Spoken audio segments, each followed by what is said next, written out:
السلام علیکم ورحمۃ اللہ وبرکاتہ۔ امید ہے کہ ایسا خیریت سے ہوں گے، ایمان کی حالت میں ہوں گے۔ آج ہم بات کریں گے کہ غیر محرم کا آپس میں ملنا بات کرنا صحیح ہے۔ تو جو آج کل کے نوجوان آپس میں ملتے ہیں اور بات کرتے ہیں، ڈسکو میں جاتے ہیں، ایک ساتھ گھومتے پھرتے ہیں، پوری رات بات کرتے ہیں، اور یہ کام وہ بھی کرتے ہیں جو شادی شدہ ہیں، تو یہ سب کام بالکل حرام ہیں۔ ہماری شریعت نے اس کی اجازت نہیں دی ہے۔ ہمارے بہنیں بھائی ان کاموں میں شمار ہوئے ہیں، اور انہیں اپنی نمازوں کا بھی نہیں پتہ، روزوں کا بھی نہیں پتہ، اور نہ ہی اپنے ایمان کا پتہ۔ ان کا ایمان ضائع ہوتا جا رہا ہے لیکن انہیں پتہ نہیں۔ اللہ رب العزت ناراض ہو رہے ہیں لیکن انہیں پتہ نہیں ہے، اور اللہ رب العزت نے اور اللہ کے رسول نے ان لوگوں پر اپنی لعنت دی ہے، اور اللہ رب العزت ایسے لوگوں کو قیامت کے دن منہ کے بل پھینک دیں گے، اور ان سے اتنے ناراض ہوں گے کہ ان کی طرف دیکھیں گے بھی نہیں۔ تو دیکھیے، ہماری شریعت میں تو اللہ رب العزت نے تو پھوپھی زاد بھائی، چچا زاد بھائی، بہن ہوئی، ماموں زاد بھائی، خالہ زاد بھائی، دیور سے بھی پردہ کا حکم دیا ہے۔ تو یہ سب کام کرنا صحیح ہے؟ بلکہ یہ سب کام کرنا بالکل حرام ہے۔ اور اللہ رب العزت نے قرآن پاک میں فرمایا ہے کہ پاکیزہ کے لیے پاکیزہ ہے اور بد کے لیے بد ہے، چاہے مرد ہو یا پھر عورت ہو۔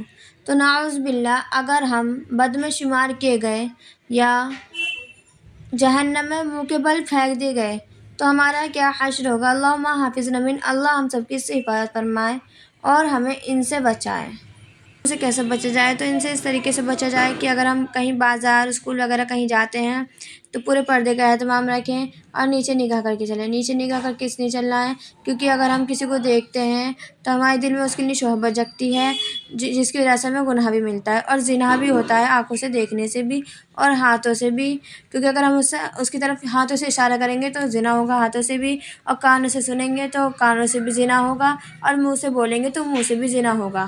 تو ان سب چیزوں سے بچا جائے اور ان سب چیزوں سے بالکل ہی دور رہا جائے۔ اور اگر مجبوراً کسی آدمی سے بات کرنا پڑ جائے تو اپنی آواز نرمی میں نہ لائیں اور نہ ہی بنا کر بات کریں، بلکہ خشک لہجے میں بات کریں۔ اور اگر ہم کسی کو دیکھیں ان کاموں کو کرتے ہوئے تو اسے ہمیں روکنا ہے انشاءاللہ۔ کیونکہ اگر ہم نے کسی کو نہیں روکا اور ہم نے کسی کو چھوڑ دیا کہ کر رہا ہے تو کرنے دے، ہمارے کیا بگڑ رہا ہے، تو کل قیامت کے دن ہماری پکڑ ہوگی، کیونکہ ہمیں معلوم ہو چکا ہے کہ یہ کام غلط ہے، اور منہ کے بل قیامت کے دن پھینکے جائیں گے ایسے لوگ۔ تو اگر ہم نے نہیں روکا اس شخص کو تو ہمیں گناہ ملے گا۔ اسے پیار سے سمجھانا ہے، اس سے بولنا ہے، اور ہمیں خود اسے روکنا ہے، اسے بھی روکنا ہے اور خود کو بھی روکنا ہے اگر ہم ان کاموں میں شامل ہیں۔ انشاءاللہ آج سے ہی ہم عہد کرتے ہیں، اگر ہم ان کاموں میں شامل ہیں تو ہم خود کو روکیں گے اور دوسروں کو بھی روکیں گے اگر دیکھیں گے تو کسی کو، انشاءاللہ۔ السلام علیکم ورحمۃ اللہ وبرکاتہ۔